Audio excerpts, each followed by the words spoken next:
Salut, moi c'est Justine. Et moi, c'est Christine. Et vous écoutez Crème glacée.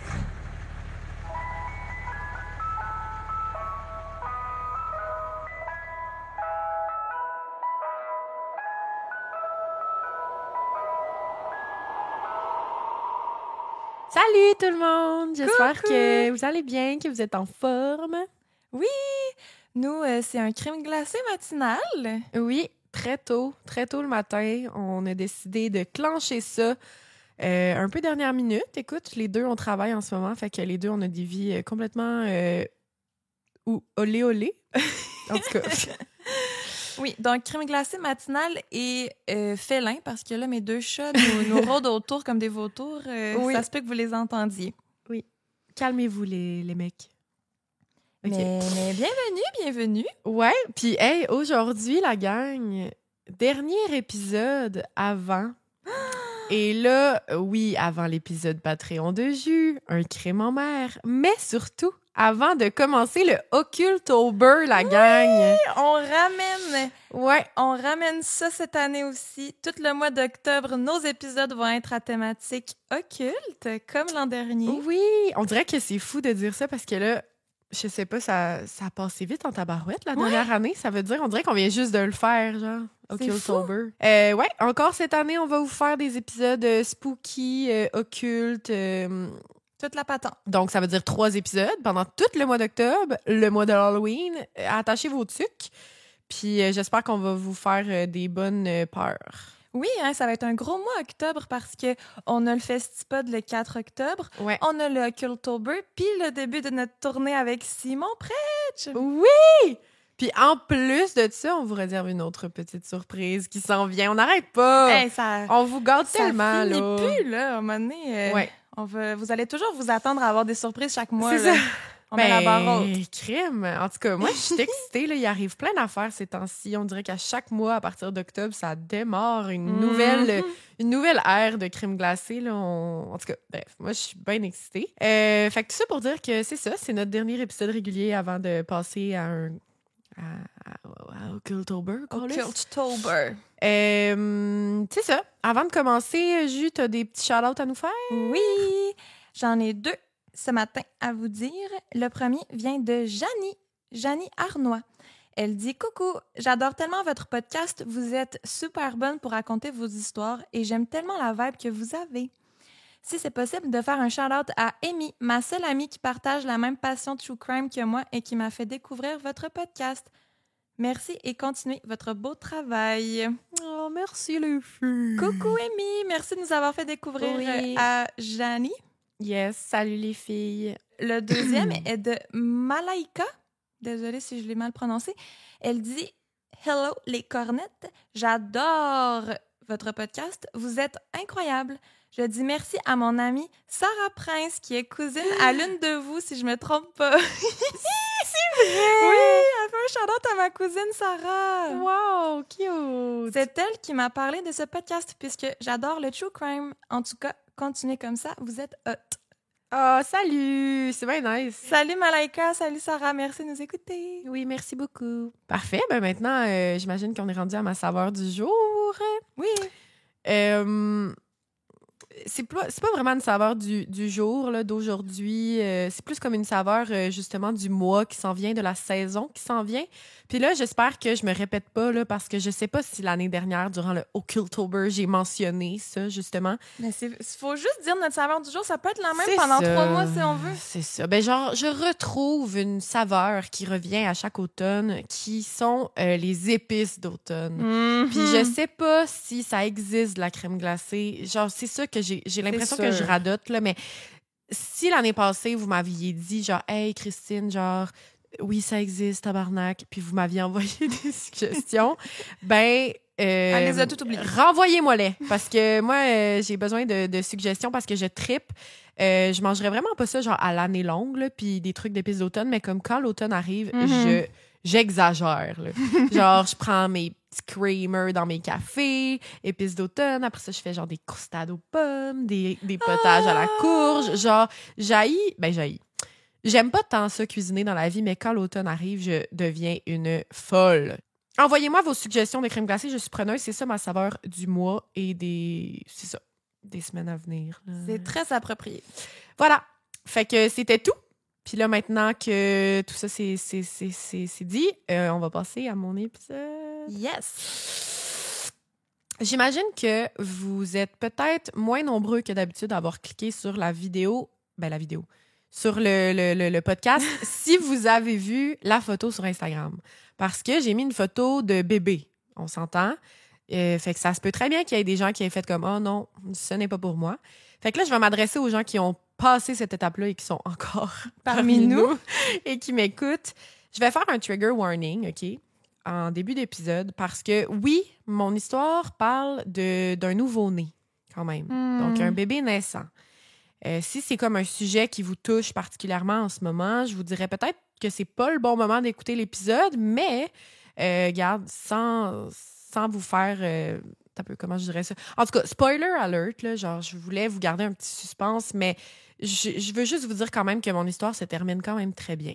Okay. Fait que, oui, c'est un sujet rough, mais ça se termine super bien. Fait que, restez là si jamais. Je pense que c'est une bonne idée de le dire aussi parce qu'on n'est pas là pour non, c'est ça. créer une intrigue avec des punchs puis un plot twist nécessairement. Non. Des fois, c'est bien de savoir que ça finit bien pour rassurer tout le monde. Ben oui.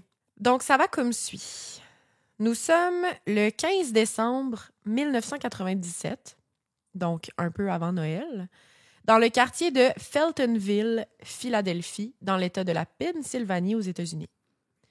Luz, Aida Cuevas, Pedro Vera, leurs 2 petits garçons, Wilfredo et Israël, ainsi que leur petite dernière, leur bébé de seulement 10 jours, sont dans leur maison. Ils ont organisé une espèce de célébration pour l'arrivée du bébé, puis en même temps jumelé avec comme un genre de premier souper du temps des fêtes. Là. Donc, ça fait en sorte qu'il y a plusieurs amis, membres de la famille qui sont présents dans la maison des Vera ce soir-là. Plus la soirée avance, plus ça devient comme la cacophonie dans la maison. Il y a du monde un peu partout, ça bouge, ça discute, les enfants jouent. Luz, elle décide justement d'aller coucher son bébé parce que c'est un bébé naissant, on s'entend. Puis Luz, elle décide d'aller mettre son bébé dans son berceau au 2e étage, éloigné du bruit. La soirée se poursuit, mais elle va pas finir super tard parce que un peu avant la fin, il restait comme seulement quelques invités. On voit apparaître comme une espèce de fumée au rez-de-chaussée. Une fumée noire. Puis là, tout le monde est comme un peu alarmé. Genre, voyons donc, ça sort d'où? On cherche comme la source de cette fameuse fumée noire. Puis il y a comme une micro-panique qui s'installe.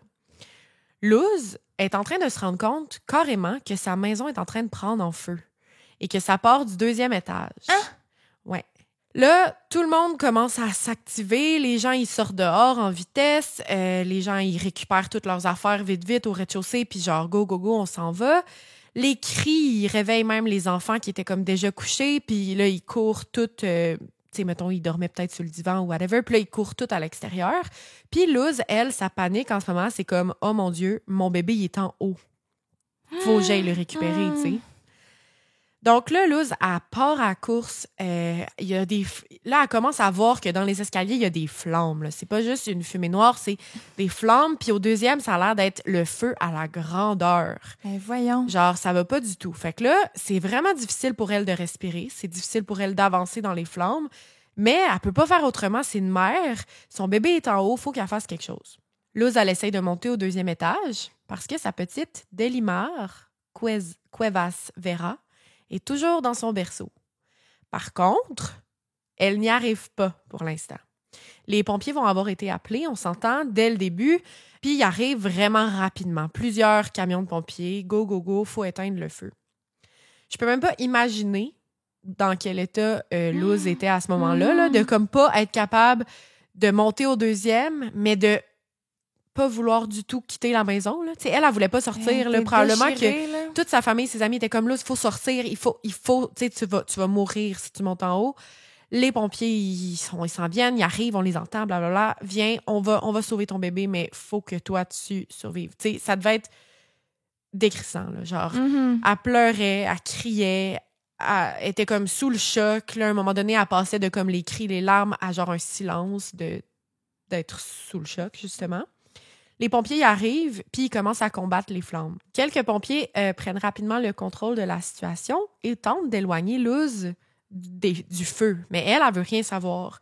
Puis c'est une mère, tu sais, là, puis là, je suis pas mère, moi, dans la vie, mais genre, moi, j'imagine que j'aurais rien voulu savoir de sortir de la maison non plus, là. Mm-hmm. Je m'aurais, genre, pitché dans le feu, puis c'est ce qu'elle voulait faire, sauf que les pompiers essaient de la contrôler pour pas que ça arrive, pour pas qu'il y ait, comme, potentiellement 2 morts cette soirée-là. Mm-hmm. Un pompier va finalement être capable de la maîtriser, puis va la sortir à l'extérieur. Elle était comme rendue au 2e, là. Les pompiers étaient là, puis elle essayait de voir par la porte, mais elle était incapable de voir son enfant, puis elle l'entendait pas non plus pleurer. Genre, ça devait être paniquant. Elle savait vraiment pas il était où. Est-ce que, genre, il y avait des pompiers qui l'avaient pris dans ses... Elle savait pas, elle comprenait rien. Luz Cuevas Vera et sa famille vont donc attendre à l'extérieur, dans la peur, genre, que je peux même pas imaginer, le temps que les pompiers finissent d'éteindre le feu et sortent potentiellement avec la petite Delimar dans leurs bras. Les pompiers vont finalement sortir après 10 minutes que ça leur a pris à éteindre le feu au complet au 2e étage. Donc là, c'était un 10 minutes interminable pour la famille. Genre, ça paraissait comme des heures. Puis finalement, les pompiers sortent, puis un des pompiers a dans ses mains un minuscule sac jaune et non un bébé. On comprend donc que la petite Delimar n'aurait malheureusement pas survécu à l'incendie. Je peux même pas imaginer comment ça devait crier à l'extérieur de rage. Genre, un bébé de 10 jours, là. 10 jours, là.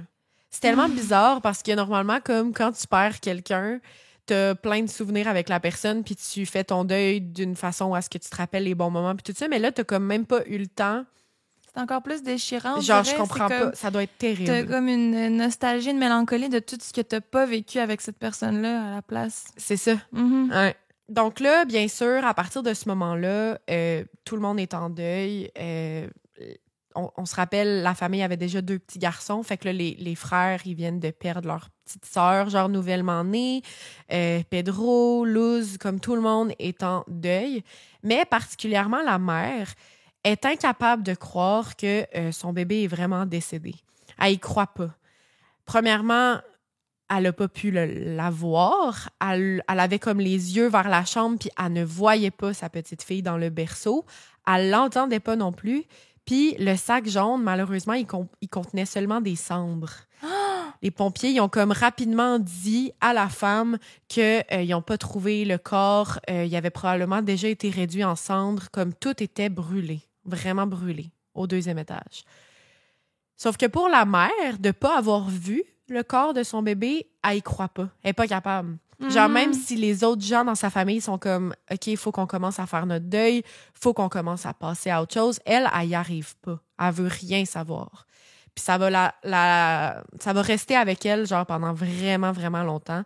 Elle n'est pas capable. Elle y croit pas. Donc, bref, les années vont passer, puis Luz et Pedro, ils vont rester ensemble encore quelques temps, mais, spoiler alert, ils vont finalement finir par se laisser, puis on voit... par divorcer, en fait. Puis on voit ça souvent quand même, là, quand les parents ils perdent un enfant. C'est comme s'ils n'étaient pas capables de passer à travers ce deuil-là ensemble parce que les deux, ils se souvenaient comme l'un de l'autre, comme du dur moment qu'ils ont eu à passer. Puis surtout aussi que Luz est vraiment pas capable d'admettre que son enfant est décédé. Ouais. Fait que ça fait comme quelque chose de malsain pour tout le monde parce que elle a comme vraiment un feeling, là, genre, je sais que ma fille est quelque part, genre, elle était pas dans son berceau, genre, elle est tellement convaincue qu'elle est en train un peu de virer comme, là, folle, entre gros guillemets, c'est pas ça, mais elle est obsédée, puis ça nuit clairement à tout le reste de sa famille qui sont comme pas capables d'avancer parce qu'elle, elle les tire vers l'arrière, tu sais. Elle a l'air en gros déni total. Ouais. Malgré le fait qu'ils vont éventuellement divorcer, juste avant, en 2002, ils vont mettre au monde un 3e petit garçon.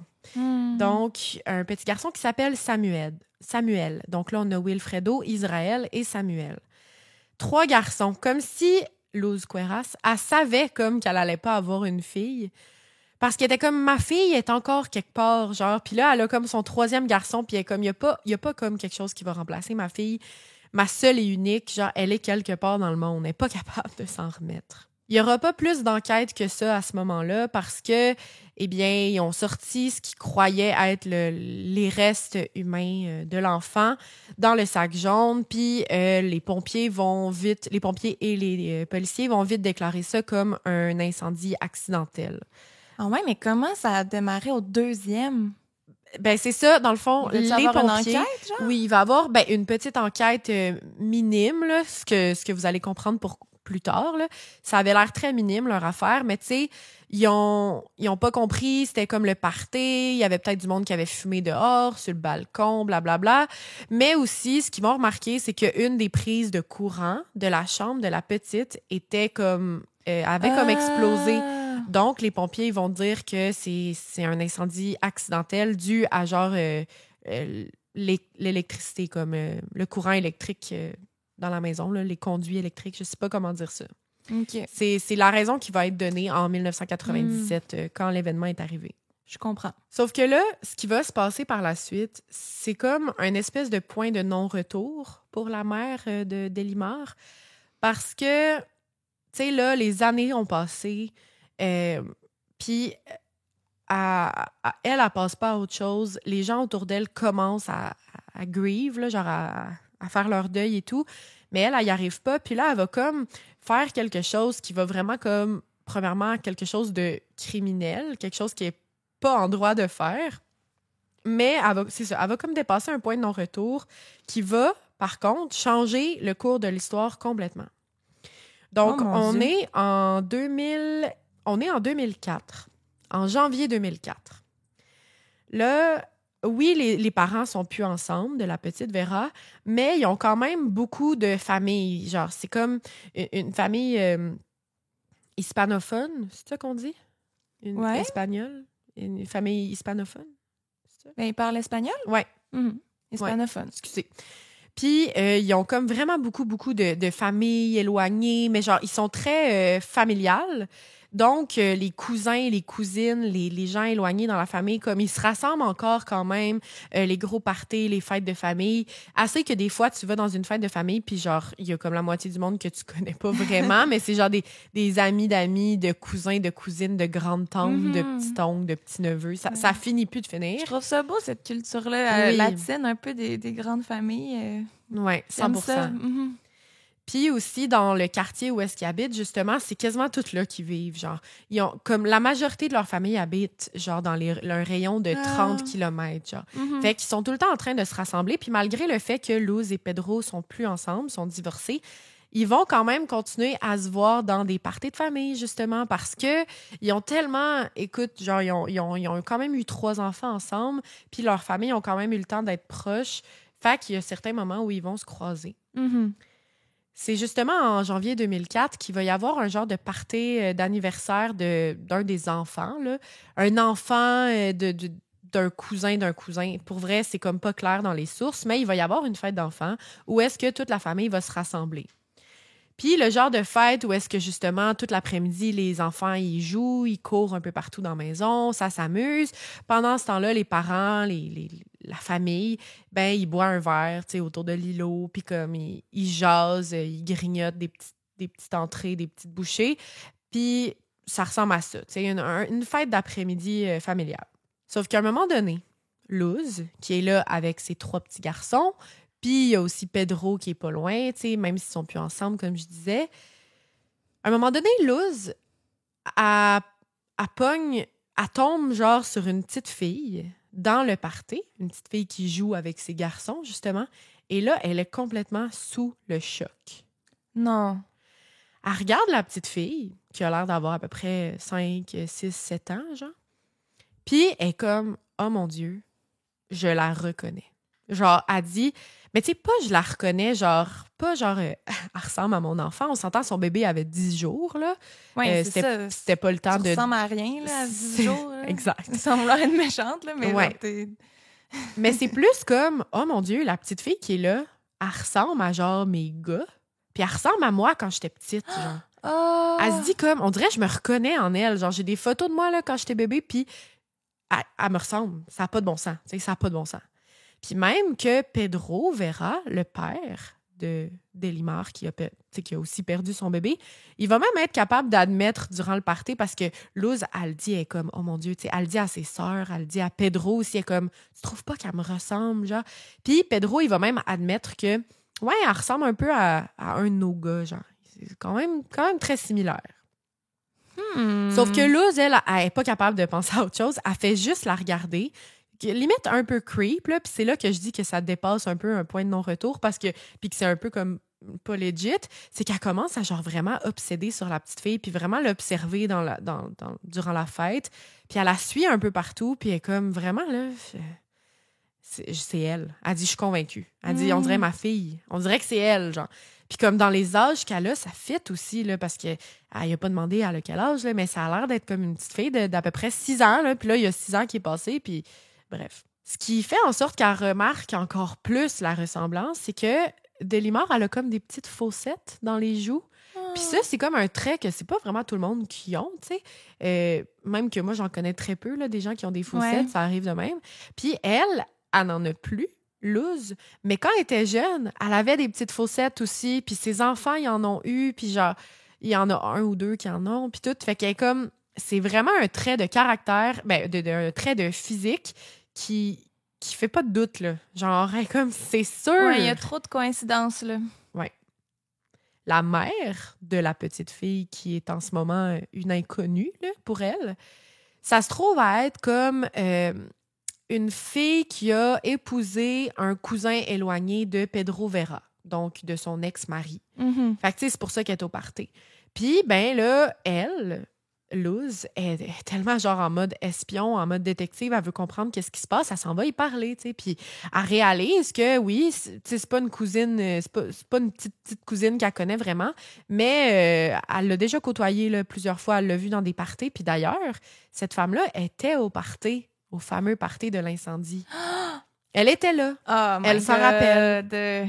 Et elle était enceinte. Fait que là, Luz est comme, OK, puis là, elle commence à parler dans la soirée avec la femme. La femme en question s'appelle Caroline Correa.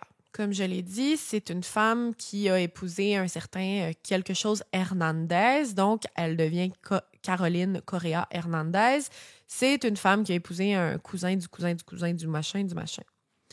Puis là, ils discutent entre femmes, puis « Ah, tu sais, moi, j'ai 3 enfants, 3 petits garçons, toi.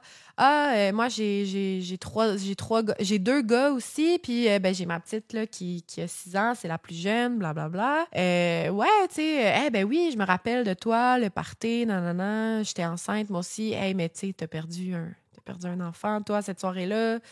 C'était comment? Je peux même pas imaginer. Moi aussi, j'étais enceinte, je peux même pas imaginer si j'avais perdu ma fille, tu sais. » Parle, jase. Mais Luz est genre, je ne suis pas dupe. Là. Elle n'est pas dupe. Elle est genre, il y a de quoi qui se passe. Il y a de quoi de louche avec Caroline. Je reconnais cette fille. Genre, je suis convaincue que c'est ma fille. Ce qu'elle va faire, le fameux point de non-retour, elle va, à un moment donné, pendant le party, s'approcher de la petite, puis lui dire comme, « Hey, ma belle, genre, viens-t'en ici 2 secondes. T'as une gomme dans les cheveux. Approche-toi, je vais te l'enlever. » Et là, elle fait comme si la petite fille avait une gomme dans les cheveux, donc elle tire un peu sur ses petits cheveux bruns, puis elle pogne des mèches de ses cheveux. Oh my fucking God! Elle les garde dans ses mains. Elle est genre, parfait, c'est correct, la gomme n'est plus là. Puis elle va mettre les cheveux dans un ziploc pour les garder et avoir comme ensuite une suite à tout ça. Elle veut les faire tester. Mais là. c'est une fucking queen! C'est une queen! Mais What le the sentiment hell? qu'elle avait, puis tu sais, ça fait 6 ans qu'elle a une espèce de feeling qu'elle a jamais vu le corps de sa petite fille, que sa fille est quelque part. Elle n'y croit pas. Fait que là, excuse, je fais des p, je m'excuse. Elle n'y croit pas, puis elle est genre, là, c'est ma chance. Je suis convaincue que je l'ai devant moi, ma fille. Je dois faire quelque chose. Elle prend ses cheveux. Mais ça, c'est illégal de faire ça. Non, j'avoue. Elle a carrément... queen, mais... Ça pourrait être creepy. Oui. Mais là, à cause du contexte de l'histoire, moi, je suis comme, let's go, fais-le. Mais j'avoue... J'avoue que c'est quand même pas légal, je pense. Non, c'est pas légal. Là. Elle prend carrément, elle vole de l'ADN de quelqu'un, puis d'un enfant en plus. Là. C'est vraiment très sketch. Mais bon, elle se dit, garde, je vais tout faire. Je commence mon enquête. Il n'y en a pas eu d'enquête à l'époque. Là. Ça a vite été déclaré comme un accident, un incendie accidentel. Mais moi, là, j'y crois pas. Je pars mon enquête. Donc, peu de temps après ce fameux party, elle se rend au poste de police. Puis, elle commence pas en disant, genre, j'ai volé les cheveux d'une petite fille, là. Elle se ferait quasiment arrêter, là. Je sais pas, là, qu'est-ce qui pourrait arriver de tout ça, mais elle commence par dire qu'elle est convaincue que, v'là 6 ans, son bébé, qui est décédé à l'âge de 10 jours, n'est pas décédé.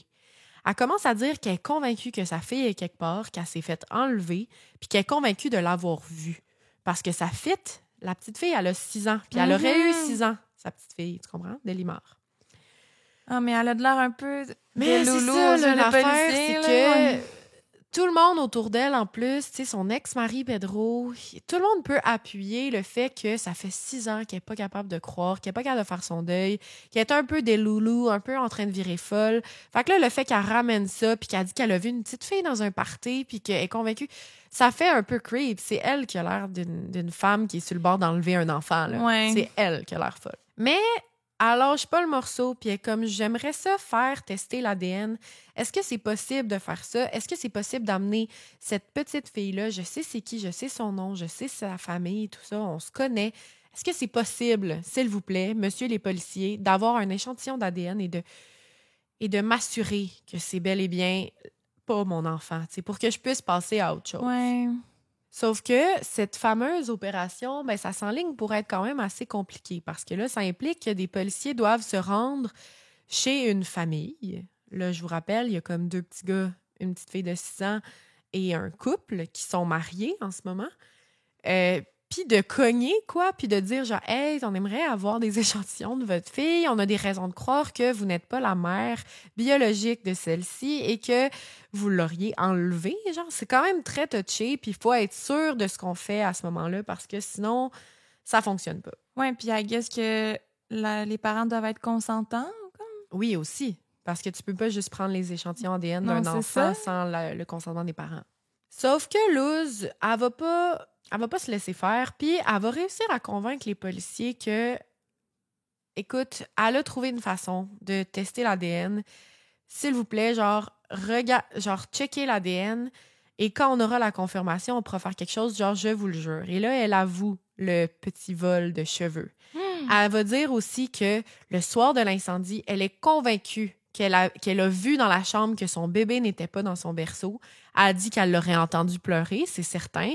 Que s'il y avait eu autant de fumée, c'est sûr qu'elle l'aurait entendu, soit dans son petit moniteur, soit dans ses oreilles. Puis que c'est étrange. Fait que là, elle réussit, première des choses, à faire réouvrir l'enquête sur l'incendie.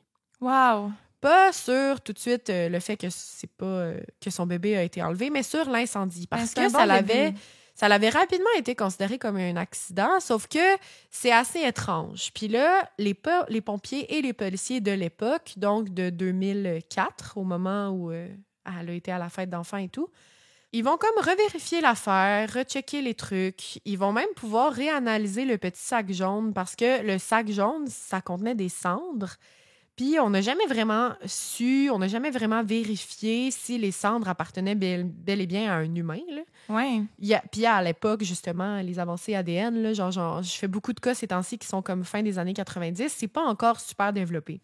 Sauf que là, en 2004, il y a des nouvelles avancées, donc allons voir si les fameuses cendres en question, qui sont comme des pièces à conviction de l'incendie, allons voir c'est quoi. Les nouveaux pompiers qui réouvrent l'affaire, ils vont affirmer que le feu, qui a été éteint, je vous le rappelle, en 10 minutes, ben, ils vont dire que 10 minutes, c'est pas assez long et c'est pas assez chaud comme chaleur pour faire éliminer, genre incinérer un corps. Ouais, ce n'est pas assez. Jusqu'à des cendres, des miettes, là, il y aurait resté quelque chose. Ben oui, les os n'auraient pas eu le temps d'être... tu sais, je veux dire, calciné. Ça n'aurait pas été terminé. Fait que là, tout de suite, là, on voit là, qu'il y a quelque chose qui cloche parce que c'est vraiment facile, quand on se replonge dans l'affaire, de faire comme, voyons donc, à l'époque, on a donc même mal géré la situation. Tu sais, les pompiers de l'époque, ils ont mal géré la situation. Parce qu'un corps n'aurait pas eu le temps d'être incinéré là, à ce point-ci, là, après 10 minutes. Fait que il est où le corps? Là, bien sûr, on a pu, genre, la scène où est-ce que c'est arrivé, là, le tragique événement. Mais on est capable de dire que, clairement, le corps devait pas être dans la pièce si on l'a pas trouvé. On va faire vérifier les cendres qui se trouvaient dans le petit sac jaune. Puis, quand les résultats vont revenir, aucune trace de reste humain. Les cendres étaient des morceaux de lit qui avaient brûlé, des morceaux de matelas, de petits draps. Dans le fond, les pompiers, ce qu'ils ont fait, c'est qu'ils ont juste pris comme des cendres où est-ce qu'était le berceau. Ils les ont mis dans un sac, puis ils ont dit « Madame, votre bébé n'est plus là ». Puis l'affaire aussi que Luz va expliquer aux policiers et aux pompiers de 2004, c'est que elle parle uniquement espagnol. Elle parle pas beaucoup anglais, puis les pompiers qui étaient venus sur la scène, ils parlaient uniquement anglais, puis ils comprenaient pas bien l'espagnol.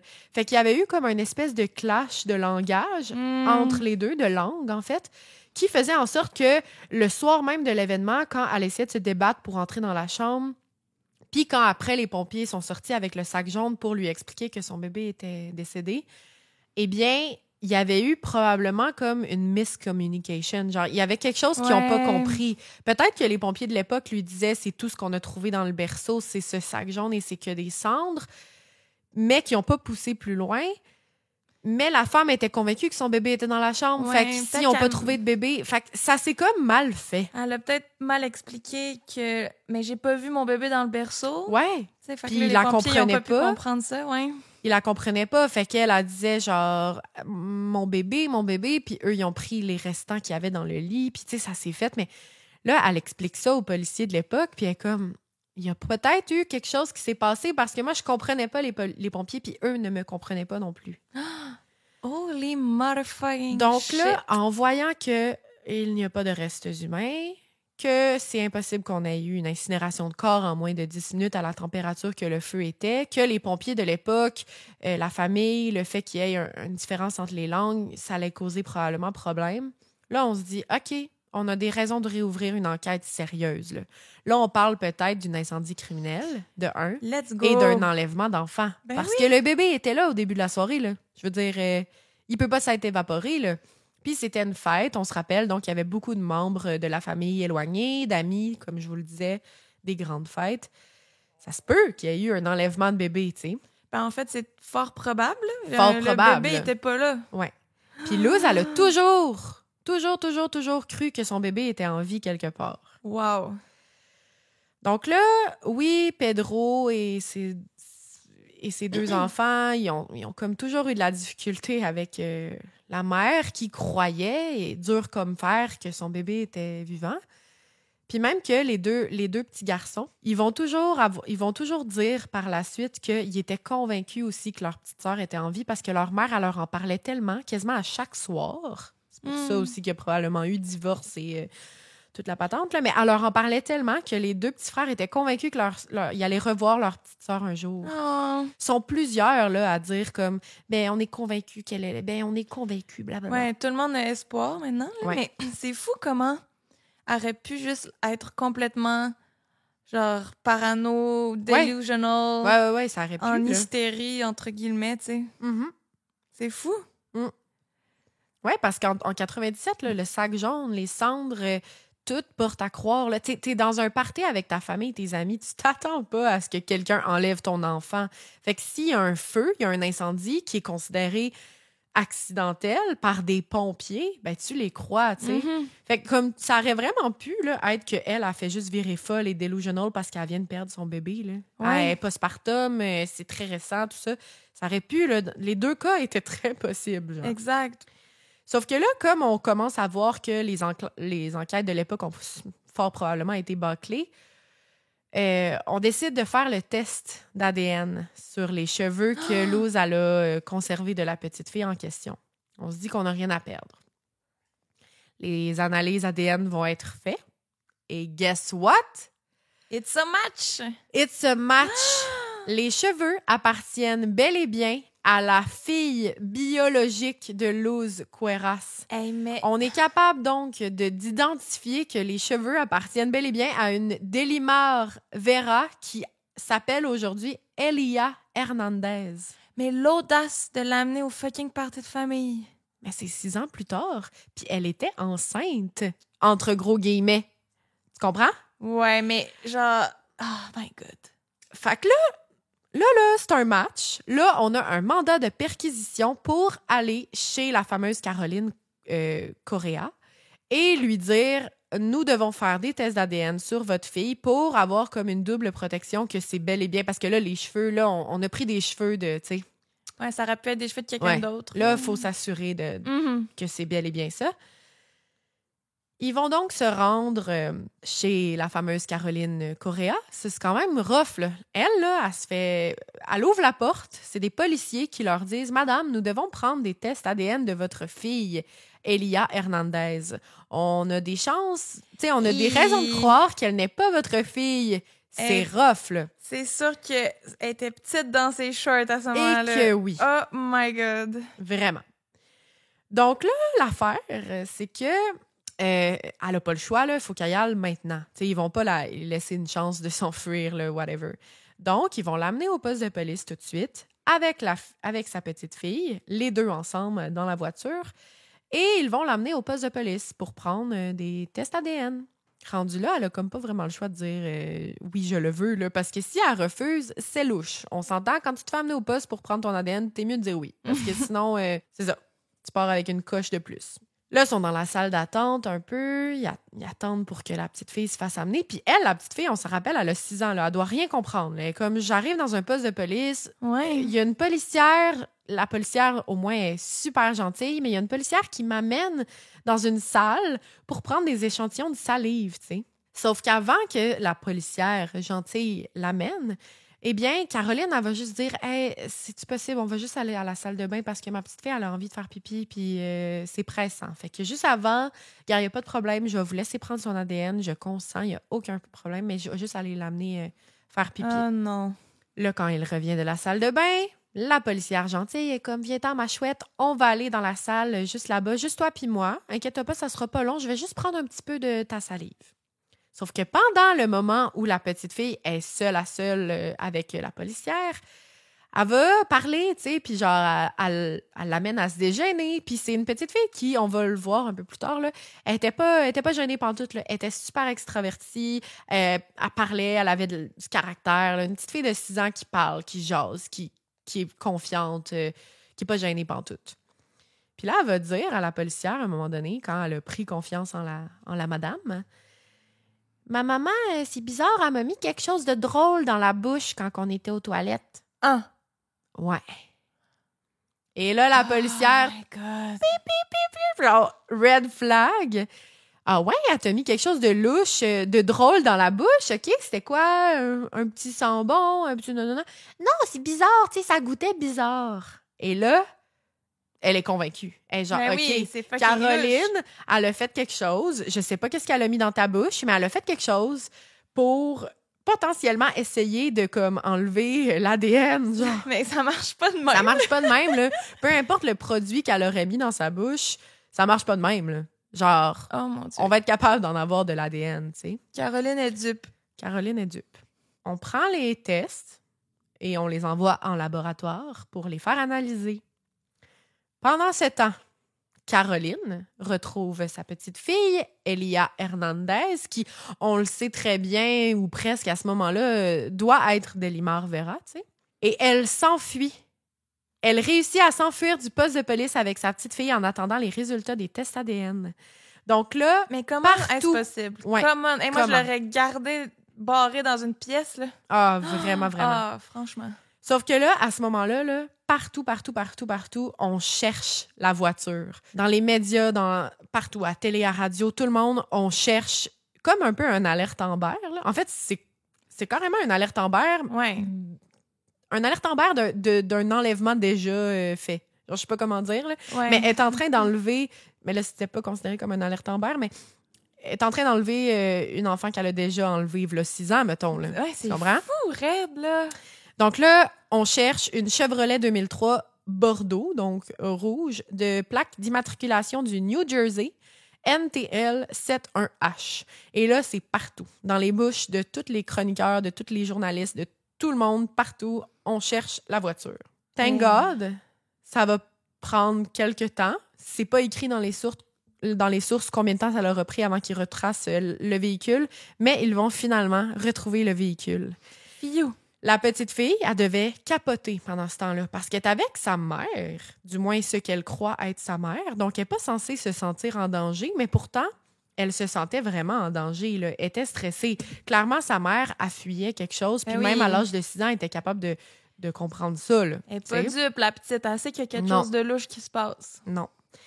Puis, tout le long de la ride, puis un peu avant, là, à partir du moment où le fameux test d'ADN a été fait là, de sa bouche, Caroline, elle va dire à la petite fille, elle va y répéter les mêmes affaires. Genre, là, il y a une méchante madame qui veut t'enlever. Oh non. Il y a une méchante madame qui veut t'avoir en ce moment. Puis là, si jamais ils réussissent à mettre la main sur toi, ben moi, je vais te perdre. Puis c'est moi ta vraie mère. Puis là, faut pas que tu crois les policiers. Faut pas que tu... Puis à la bourre d'informations de genre... Peu importe ce qui arrive à partir de maintenant, parce que clairement, elle va se faire pogner. Là. Elle a des enfants à la maison, là, 2 ou 3 enfants. Là, je me rappelle plus du nombre de garçons qu'elle a, mais elle a des enfants à la maison, là, puis elle a un mari, là, puis comme, elle va pas fuir éternellement, puis tu comprends, elle va se faire pogner, puis elle le sait. Fait que là, elle a la bourre d'informations, puis elle est comme là, faut pas que tu crois personne. La madame là, que tu vas rencontrer, c'est pas ta vraie mère, c'est une méchante madame qui essaie de t'enlever, puis elle va réussir, puis nanana, puis... Hey, la fille, elle a 6 ans, là. C'est tellement triste, là. Ça te lave le cerveau, ça, là? Ah, sur un moyen temps, là. À ce moment-là, précisément, juste te dire que Luz Cuevas a 31 ans et Caroline Correa, la cousine, petite cousine du cousin du Kudanana, a 42 ans. Eh bien, après le party où est-ce qu'elle a pris les mèches de cheveux qui s'est passé en janvier 2004, c'est le 2 mars 2004. Oh, c'est rapide quand même. C'est rapide le moment où ils ont comme tout relancé l'enquête. Ça veut dire que Colin, ça aurait tellement pu se résoudre rapidement à l'époque, là. Ça aurait été tellement facile, là, de, genre, on dirait de... On fait analyser les cendres, on check vraiment, là, genre, est-ce que c'est un incendie criminel, blablabla. Bla, bla, bla. Ça aurait pu être facile si ça a été autant rapide, là, tu sais. Oui, puis là, tu checkes qui était au party, puis est-ce qu'il y a un nouveau bébé soudainement dans leur maison, genre? Mais personne la croyait. Tout le monde... pensait qu'elle était delusional de croire que son bébé il était genre encore en vie, tu sais, alors que c'était tellement clair. Les pompiers avaient un sac de cendres, puis c'était un accident, puis qui aurait fait ça? Fait, en tout cas. On dirait un film. Vraiment. Puis il y a eu un film de fiction et un documentaire là-dessus, d'ailleurs. Je vais vous les dire, les nommer à la fin. OK. Donc, le 2 mars 2004, comme je disais, c'est là, finalement, qu'on va arrêter Caroline Correa et prendre la petite Elia Hernandez, qui est, enfin, Delimar Vera. À ce moment-là, la petite fille va malheureusement être, pour l'instant, envoyée en famille d'accueil, en fait, à la DPJ, parce qu'on ne va pas juste faire le transfert rapidement de même. C'est pas comme ça que ça fonctionne. Même si on réalise que la petite fille est bel et bien la fille biologique de Luz Cuevas, on va pas tout de suite la passer d'une famille à l'autre. Là. Il faut quand même y expliquer la situation, puis qu'elle comprenne qu'elle ait de l'aide psychologique. Exact, ça peut pas se faire, c'est pas magique. Là. Mm-hmm. Même si Luz est comme c'est ma fille, puis qu'elle a donc hâte de l'avoir. Ça doit être crève-cœur, par contre, d'attendre, là, mais je comprends. Mais ça peut pas être fait vite de même. Donc, c'est ça. La petite Delimar, Vera, va être envoyée dans un centre jeunesse, comme la DPJ, mais je ne sais pas comment c'est appelé. Puis, on va commencer à lui expliquer. Puis, il va y avoir des psychologues qui sont là pour elle, puis des femmes, des intervenantes qui vont lui expliquer que, en fait, c'est pas... elle a une vraie mère quelque part qui ça fait 6 ans qu'elle n'a pas vu, puis... c'est tough, là. Comment t'expliques ça à un enfant que ça fait 6 ans qu'elle n'est pas dans la bonne famille, genre, puis qu'elle s'est fait enlever à la base? Mais ils vont faire ça avec le plus de bienveillance possible parce que leur intention, et là, c'est ce que le juge et les avocats et tout ça vont vouloir faire, c'est de remettre la petite fille dans sa vraie famille parce que, c'est ça la logique des choses. Fait qu'ils vont quand même faire ça tout doucement, avec bienveillance, mais leur but ultime, c'est qu'elle rejoigne sa vraie maman, tu sais. Mm-hmm. Ce jour va arriver, thank God. Après tout un processus, l'avocat de Luz Cuevas, qui s'appelle Andrew McLean, ainsi que le juge qui va être responsable du procès de Caroline Correa, vont prendre la décision que la garde complète sera remise à la mère de Delimar Vera. étant donné que le couple est divorcé à ce moment-là, puis qu'on a comme des inquiétudes un petit peu plus du côté de Pedro Vera, ben c'est vraiment Luz qui va avoir la garde complète. Par contre, il y aura des possibilités de visite une fin de semaine sur 2 pour qu'elle voie quand même son père biologique. Ça va se faire graduellement pour plein de raisons. Premièrement, la petite fille, au début, on va encore l'appeler Elia, tu sais, parce que elle, c'est le nom qu'elle a toujours connu. C'est de même que les gens l'appellent. Fait qu'on peut pas juste tout changer du jour au lendemain. Déjà qu'elle change de mère, déjà qu'elle perd comme ses frères qu'elle avait, puis qu'elle a 3 nouveaux petits frères, genre. C'est comme vraiment spécial, là. Ouais. Ben, en fait, 2 grands frères puis un petit frère. C'est spécial. Changer de nom, c'est comme si tu changeais de personne, t'es comme plus la même fille après. Ouais. Tu perds ton identité, là. C'est rough, là. 100%. Fait qu'avant de vraiment la remettre dans sa famille biologique, on va organiser des rencontres pour qu'elle puisse comme faire la rencontre de sa maman, ensuite de son papa, des 2 ensemble et de ses nouveaux frères. C'est vraiment cute parce que la fille de la DPJ qui était là durant la réinsertion, si tu veux, là, qui s'occupait d'être là pendant les premières rencontres, elle va dire que, première des choses, la première rencontre, elle s'est super bien passée. Dans le sens que la petite fille, elle aurait pu vraiment être traumatisée puis pas vouloir parler à sa vraie mère. Là. Genre, elle aurait pu comme faire le switch dans sa tête de genre, c'est à cause de toi que je perds ma famille. Mais vraiment pas. La petite était trop cute, même que juste avant que Luz Cueras elle rentre dans la pièce, la petite, elle s'est cachée en dessous de la table. Puis quand Luz Cueras est rentrée dans la pièce, elle a sorti puis elle a fait genre « Surprise! » Genre, imagine! J'ai les larmes aux yeux. C'est tellement cute, là. Oh. Genre, puis elle était super bubbly, super joyeuse. C'était comme plein de... Moi aussi, j'ai les larmes aux yeux, mon Dieu. C'était plein de pleurs, de joie, de cris, d'excitation. Tout ça, c'était mélangé, mais comme les 2 étaient contentes. Il y avait plein de bisous, d'accolades. Puis la petite fille, même si elle aurait pu être super traumatisée de tout ça, ben elle a été traumatisée. Clairement, là, c'est quand même gros, mais elle a bien réagi à la première rencontre, puis ça s'est fait super smooth. Là, ben de rencontre en rencontre, comme je disais, ils ont intégré le papa, ensuite les frères et ensuite la maison. Sauf que c'était gros parce que pour la petite de Limar Vera, c'était un nouveau quartier, une nouvelle maison, une nouvelle école, des nouveaux amis et éventuellement un nouveau nom.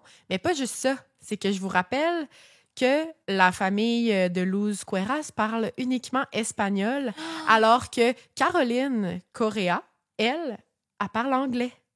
Donc, la petite de Limar Vera parle anglais et ne sait pas parler espagnol. OK, nouvelle langue aussi? Nouvelle langue! Donc, oui, il y a une certaine de genre bisous, accolades, oh mon Dieu, OK, c'est ma maman, puis plein d'excitation, mais ils sont même pas capables de se parler et de se comprendre, ou du moins à peine, tu sais. Fait que c'est tough au début, genre, là. yes, no toaster, là, mais Ouais. après ça... Ouais. Hey, mais Chris, elle est bonne, la petite de 6 ans, là, de vivre tout ça. Vraiment, vraiment. Vraiment. C'est gros, là. Puis là, sur le coup, quand vraiment, là, on va être rendu au déménagement puis que c'est finalement Luz Cueras qui va avoir la garde complète, elle, ce qu'elle veut, c'est déménager puis recommencer comme une nouvelle vie, dans une nouvelle maison, avec ses 3 garçons et sa petite fille. Pourquoi aussi elle veut déménager? C'est que ce qui est fucké ben raide, c'est que la distance entre la maison où habitaient Luz Cueras et Caroline Correa, donc pendant 6 ans, les 2 femmes habitaient à seulement 15 km d'écart pendant 6 ans. Oh my God. Fait que là, elle veut juste comme quitter, elle veut un nouveau départ, elle veut tout ça. Aussi, ce que Luz Cueras elle a accepté, puis ce qui a dû être énormément difficile, c'est que pendant le procès, là, avant qu'il y ait vraiment la sentence, parce qu'il va y avoir un procès, bien sûr, là, pour de savoir, Caroline, ouais. là, mais pendant ce temps-là, Luz, elle va accepter que sa fille, Delimar, elle ait une dernière rencontre avec ce qu'elle croyait être sa mère biologique pendant 6 ans parce qu'elle veut faire ça pour elle, en fait. Elle est comme, tu sais, c'est une coupure, là. Elle veut pas qu'elle reste avec le... Déjà que l'arrestation va être traumatisante pour elle toute sa vie, elle veut pas que ce soit la dernière fois qu'elle l'a vue, tu sais. Elle veut avoir pouvoir une closure puis laisser sa fille, tu sais, faire dernier bisou, câlin. Quand même, là, elle s'est occupée d'elle pendant 6 ans, là. Même si c'était pas toujours tout rose, là, elle veut quand même qu'elle puisse avoir une closure. Puis ça, j'ai trouvé ça quand même très beau. Ouais, c'est mature de sa part. Oui, vraiment. Parce qu'elle aurait pu dire, genre, moi, je veux plus jamais qu'elle la voie, là. C'est sa kidnappeuse, tu sais. Ouais. Mais non, elle va la laisser. C'est quand même beau. Là, le procès va arriver. J'ai pas énormément de détails sur le procès, mais tout est là. Toutes les preuves sont là. Donc, c'est quand même assez facile. Caroline, elle va aussi comme complètement avouer qu'est-ce qu'elle a fait. Elle va être complètement franche, complètement transparente. C'est un enlèvement qu'elle a fait cette soirée-là. C'est elle qui a mis le feu à la maison. C'est fou, elle aurait pu tuer du monde, là. Ouais, elle aurait pu tuer du monde, vraiment. On va apprendre justement que Caroline, on en sait peu là, sur sa vie à elle puis sur son passé, mais ce qu'on pense, en tout cas, ce que j'ai cru comprendre dans plusieurs sources, c'est que Caroline elle-même, elle avait toujours voulu être mère, puis elle n'était pas capable d'être mère parce qu'elle était seule au début. Elle n'avait pas de conjoint, elle n'avait pas personne, puis c'était tout le temps comme des gars par-ci par-là, puis elle n'avait pas d'enfants. Donc, c'était dur pour elle de ne pas pouvoir être mère, puis le temps avançait, puis elle l'était pas. T'sais. Elle approchait la fin vingtaine, puis elle avait toujours pas d'enfants. Puis, ce que j'ai l'impression d'avoir cru comprendre, c'est que le mari qu'elle avait, lui qui était le, entre guillemets, père de Delimar pendant 6 ans, là, c'est un gars avec qui elle avait fait un enfant à la base. Elle était enceinte, pour vrai, mais elle aurait comme perdu son bébé. C'est ce que j'ai cru comprendre dans les sources. Puis, par la suite, elle a comme fait un... Je sais pas comment qu'on appelle ça, mais ça, on a déjà fait un épisode par rapport à ça, mais tu sais, là, genre, elle n'est pas capable d'assumer qu'elle a perdu son bébé, donc elle continue... Un déni de grossesse, mais genre, elle continue à croire qu'elle est enceinte, mais elle n'est pas enceinte. C'est l'inverse d'un déni de grossesse. Ouais. Un déni de grossesse, c'est que tu dis que tu n'es pas enceinte, mais tu l'es, mais là, ça serait comme... Là, elle fait semblant d'être enceinte. Oh mon Dieu. Puis elle aurait fait semblant d'être enceinte pendant les 9... Ben, en fait, je sais pas quand est-ce qu'elle a perdu son enfant, là, mais pendant les 9 mois, elle va prétendre d'être enceinte auprès de son mari, auprès de toute sa famille. Au party, là, justement, où est-ce qu'il y a eu l'incendie, là, elle faisait encore semblant d'être enceinte devant tout le monde. Mais elle savait qu'elle avait plus de bébé. Elle savait qu'elle l'avait perdu. C'est fucked up. C'est là qu'on voit comment c'était tordu, parce que probablement que pour justement avoir un enfant, là, à la fin de ces 9 mois-là, c'est là qu'elle s'est dit, j'ai pas le choix d'en enlever un. Puis ça tombe bien, parce que une cousine éloignée de nanana, de Pedro Vera, mon petit cousin, blablabla, est enceinte aussi, puis elle vient juste d'avoir un bébé. On va apprendre pendant le procès qu'en 1996, Correa, elle aurait été déjà accusée d'avoir fait un incendie criminel dans un cabinet médical. Elle aurait comme volé de l'argent et parti un feu dans un cabinet médical, puis elle aurait été arrêtée pour ça. Hey, c'est fou comment la première enquête aurait duré 2 secondes. Oui! T'apprends quelqu'un au party, t'es pyromane, mettons, puis là, t'es comme 1 + 1 = 2. Oui. Elle aura justement été condamnée en 98 pour ce fameux incendie criminel, sauf que comme elle avait un bébé naissant en 98, genre qui a 1 an, mettons, là, sa peine va avoir été allégée parce que c'est une mère de famille, puis c'est une erreur, puis blablabla, puis elle va juste avoir fait des travaux communautaires.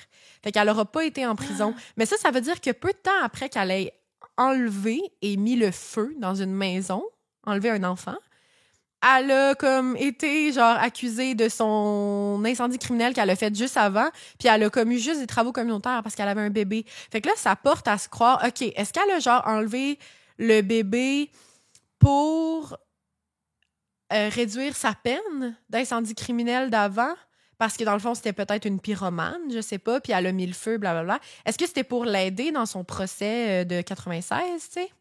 Qu'elle a enlevé un bébé parce que si elle était mère d'un petit bébé naissant, il allait comme être plus doux avec elle? Ou est-ce qu'elle a enlevé le bébé parce que réellement, elle a toujours voulu être mère? Genre, C'est comme deux options que les gens se disent là, dans les sources. Là. C'est un mais mix on des le deux, sait pas. peut-être, ouais.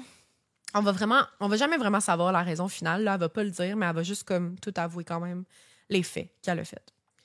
Elle va recevoir la prison à vie comme peine, avec possibilité de libération après... puis là, c'est pas clair, c'est pas dit, mais elle a possibilité de libération, puis ils vont être vraiment, vraiment, vraiment, vraiment, vraiment, vraiment très gentils avec elle. Elle va vraiment, vraiment, vraiment être chanceuse parce qu'elle va en servir seulement 9 ans. Damn, ouais, c'est ce que je m'attendais dans ma tête. Fait que quand j'ai entendu prison à vie, j'étais genre, what? Mais comme... Parce qu'elle s'est quand même occupée de sa fille pendant... C'est ça. Puis Ben, elle n'a de sa pas fille. l'air d'un danger pour la société non plus, Non. là, à moins qu'elle veuille kidnapper des enfants. Mais là, on en a eu des biologiques, fait que peut-être ça va calmer les nerfs. Ouais, c'est ça, tu sais. Là, elle s'est quand même mariée par après. Elle a eu 3 petits garçons. Elle a arrêté. Elle n'a plus jamais refait d'incendie criminel. Elle n'a plus jamais eu de trucs avec la justice. Puis pendant 6 ans, elle s'est quand même relativement bien occupée de sa fille. Là. On va le savoir plus tard, mais elle s'est quand même relativement... Fait que, bref, ils ont été très cléments avec elle, là, puis elle a juste servi 9 ans. Mais bon, au moins, elle a été emprisonnée quand même. Ouais, c'est ça. Je trouve ça fair. Là. Quand même 9 longues années qu'elle a dû se dire, genre, qu'elle a dû réfléchir à ce qu'elle a fait. Mais là. elle a eu du culot là, d'habiter aussi proche, puis de la présenter à la vraie mère en disant « Oui, j'ai une petite fille. Ouais. Oh, toi, c'est trop triste. La tienne est morte. » Genre... Ouais, dégueulasse. Bref, ce qui est cool dans cette histoire, puis c'est pour ça que je vous avais dit que ça finissait quand même assez bien, là. Ben oui, c'est que Delimar Vera s'appelle aujourd'hui Delimar Vera. Elle a accepté ce nom quand elle était tout petite puis qu'elle avait genre 6-7 ans. Elle le détestait. Elle voulait vraiment qu'on l'appelle Elia pendant les premières années de sa nouvelle vie, là, si on veut. Je comprends. Mais elle a finalement accepté d'avoir son réel nom, son vrai nom, son certificat de naissance, son premier, là, où est-ce qu'elle s'appelait Delimar Vera. Puis... aujourd'hui, elle est encore super là et super heureuse. Puis malgré la vie difficile qu'elle a eue, puis là, je vais vous en parler juste un peu avant de terminer l'épisode, mais elle s'en sort très bien. Donc, pour vrai, c'est une belle fin. Je vais vous raconter quand même ce qui s'est passé à partir du moment où elle a été remise dans sa vraie famille, là, parce que ça n'a quand même pas été de tout repos pour elle. Non, c'est Puis ça. je veux quand même en parler parce que tout cet événement-là est assez incroyable, là, dans le sens que comme c'est gros, là, depuis genre la fausse mort d'un bébé à genre l'enlèvement pendant 6 ans, tu sais, c'est quand même fou. Puis là, finalement, dans un party à l'aide d'un chewing-gum, puis l'ADN, puis c'est quand même fou comme histoire. Mais justement, le fait que cette aventure ait été aussi folle et rocambolesque et spectaculaire et digne d'un film, ça fait en sorte qu'il y a beaucoup de gens qui en ont profité. Donc, ce qui s'est passé, malheureusement, pour la petite Delimar Vera, c'est que, oui, c'est beau, au final. Oui, elle a retrouvé sa mère. Oui, elle a retrouvé son père, ses 3 vrais frères et tout. Mais elle a quand même vécu quelque chose de très traumatisant. Puis ça, faut pas l'oublier aujourd'hui. Parce qu'on a tendance à le faire, à l'oublier, étant donné à quel point c'est fou comme dénouement, tu sais. Puis, Delimar Vera, elle a été comme prise... elle a été dans une entrevue en 2024, donc tout récemment. Elle passe à la télé, là, c'est comme un good morning, je sais pas trop, là, comme un peu un salut bonjour. Là. Ouais. Mais c'est ça, elle passe dans cette interview-là parce que, comme je vous disais, à un certain moment dans l'épisode, il y a eu 2 films qui ont été faits là-dessus, sur l'affaire. Je vais vous les nommer tout de suite là, avant de finir. Il y a un documentaire... Non, il y a... Le premier, en fait, c'est un film de fiction qui a été sorti.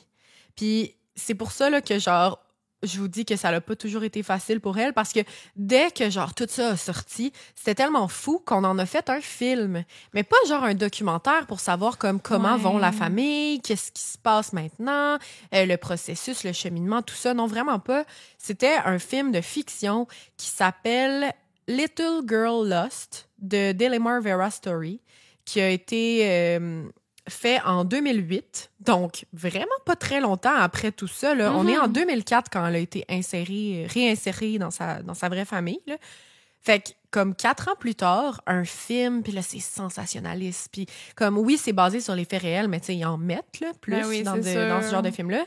Puis la grosse affaire, là, genre Luz Cueras et Delimar Vera ont comme été sur des tapis rouges, puis comme les gens voulaient les voir, puis c'est qui les gens, la vraie histoire, la vraie Delimar Vera, tu sais. Puis comme beaucoup trop, mais tellement à un point que, justement, la vraie Delimar Vera, elle a comme pas eu le temps de, genre, process ses émotions qui étaient déjà en train de dire, genre, OK, tout le monde trouve ça fucking insane, ce que je vis, mais moi, genre, c'est vraiment traumatisant, là. Mm-hmm. Comme, elle a vraiment vécu beaucoup de traumatismes dans sa vie. Je vais vous en parler juste un petit peu. Puis la raison pour laquelle on connaît tous ces détails-là, c'est justement parce qu'en 2024, il est sorti un documentaire que je n'ai pas écouté, mais que j'ai écouté des petites bribes, là, juste pour l'écouter parler de temps en temps. Ça s'appelle « Back from the Dead » ou « Kidnap Me ». Puis c'est elle vraiment qui parle comme dans le documentaire puis qui raconte son histoire. Fait que je vais vous raconter un peu de faits là, qui est arrivé dans sa vie. Juste pour vous donner une idée d'à quel point c'était pas facile. Donc, première des choses, on l'a compris, un bébé naissant qui se fait kidnapper.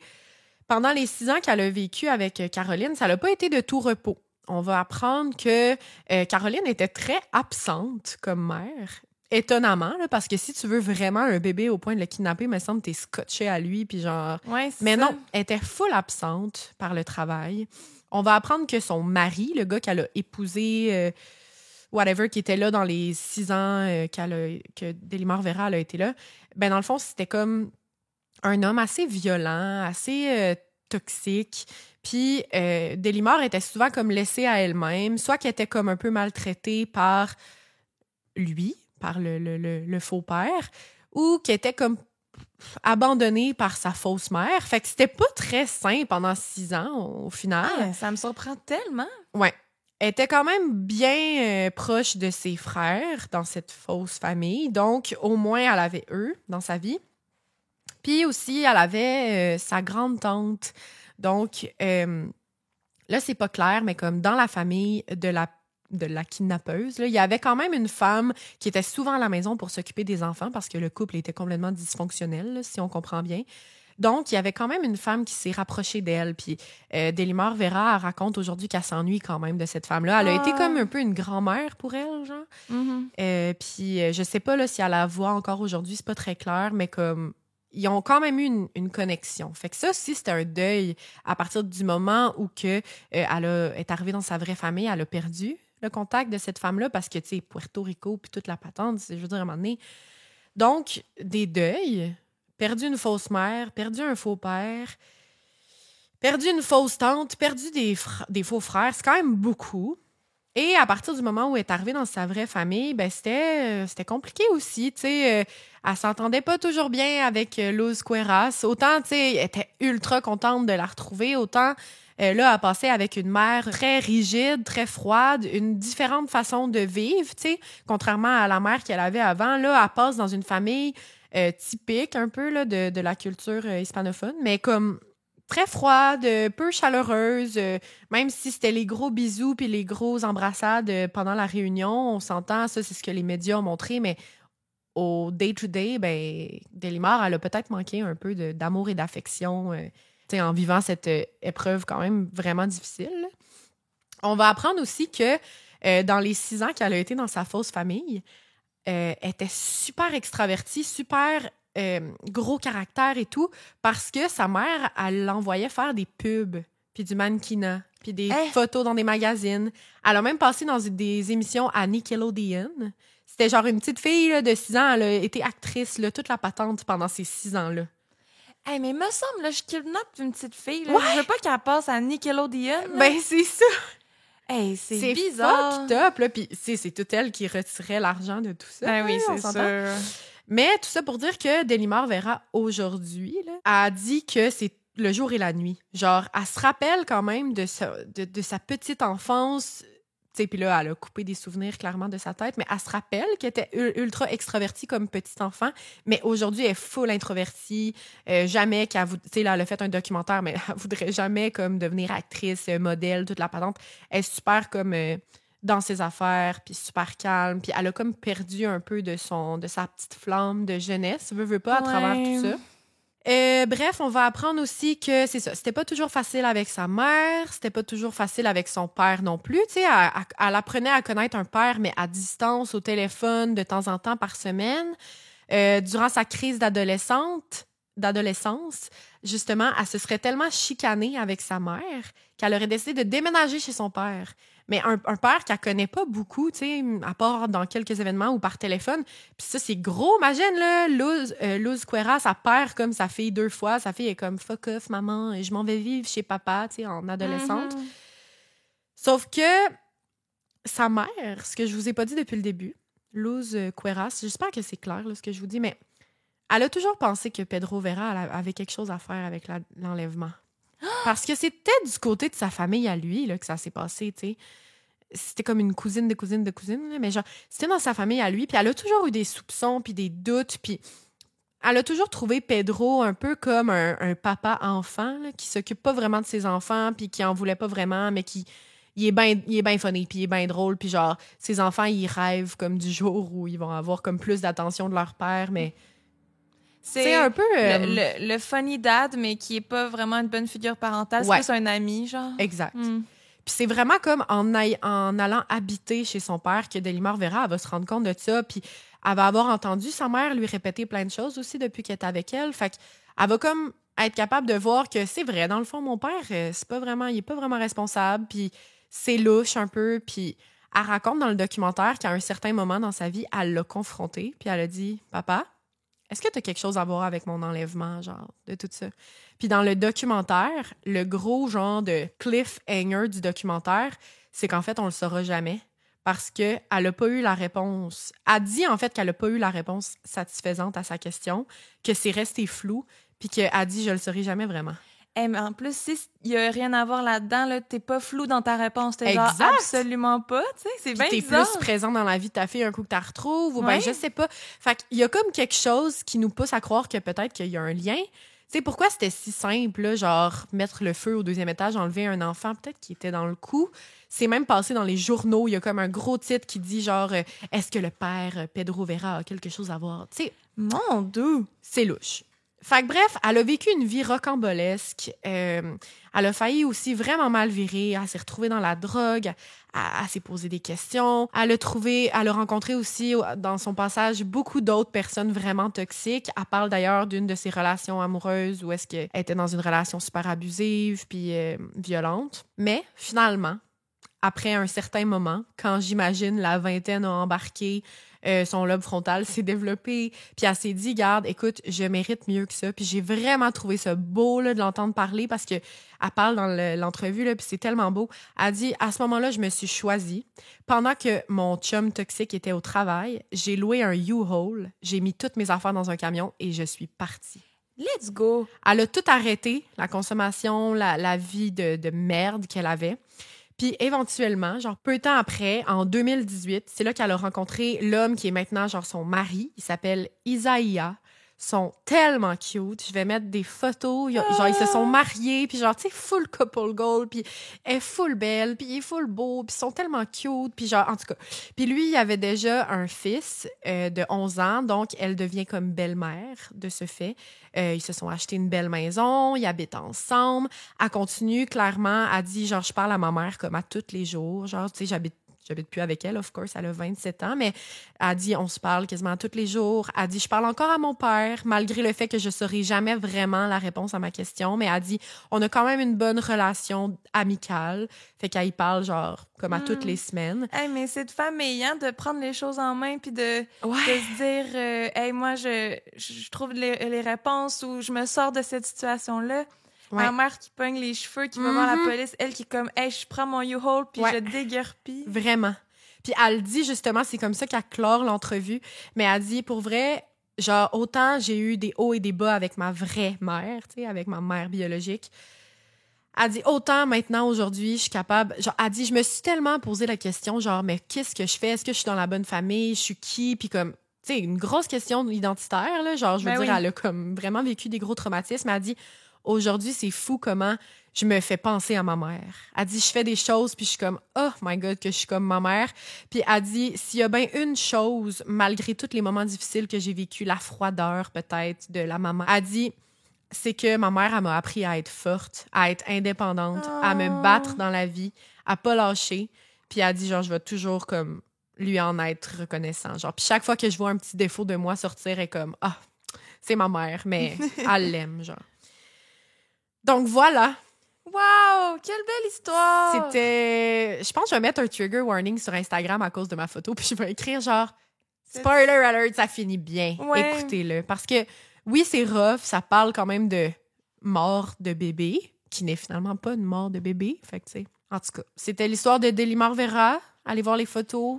Hey, mais quelle Je femme l'aime forte. tellement, ça, c'est fou. Oui, mais dès l'âge de 6 ans, elle avait déjà Ouais. une force de caractère pour tellement bien prendre la situation, Ouais. être ouverte à rencontrer sa nouvelle famille qui était en Tellement. fait sa vraie Puis, famille. je vais te montrer des photos, Jus, là, tout de suite après, là, pour que tu comprennes à quel point, mais comme les photos de la rencontre, parce que ça a été pris par des journalistes. Oh. Parce qu'eux, ils étaient comme rencontre, oh my god, film, oh my god, quelle histoire. Mais quand même, ça l'a capturé des beaux souvenirs. Puis c'est une rencontre et la petite fille est tellement bubbly, tellement souriante. On dirait là que c'est genre la petite fille la plus forte du monde, genre déjà à 6 ans. Oh, wow. C'est tellement beau, c'est tellement cute en tout cas. Hey, mais merci, je connaissais pas cette histoire du tout. Ah ouais, je suis contente. C'était vraiment bon. Ben, je suis contente que tu aies aimé. J'espère que vous avez aimé. J'espère que je sentais des fois que j'étais un peu all over the place. J'espère que c'était clair. Puis que... Non, c'était clair. OK.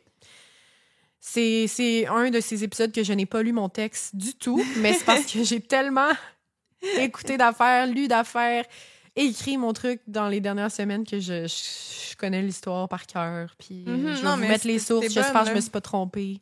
Je me sentais en présentation orale. Mais bon, on se pratique pour les lives, la gang. C'est ça. Mais Ouais. bravo, merci. J'espère que vous avez aimé.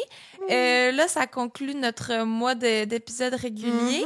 La semaine prochaine, c'est mon épisode Patreon.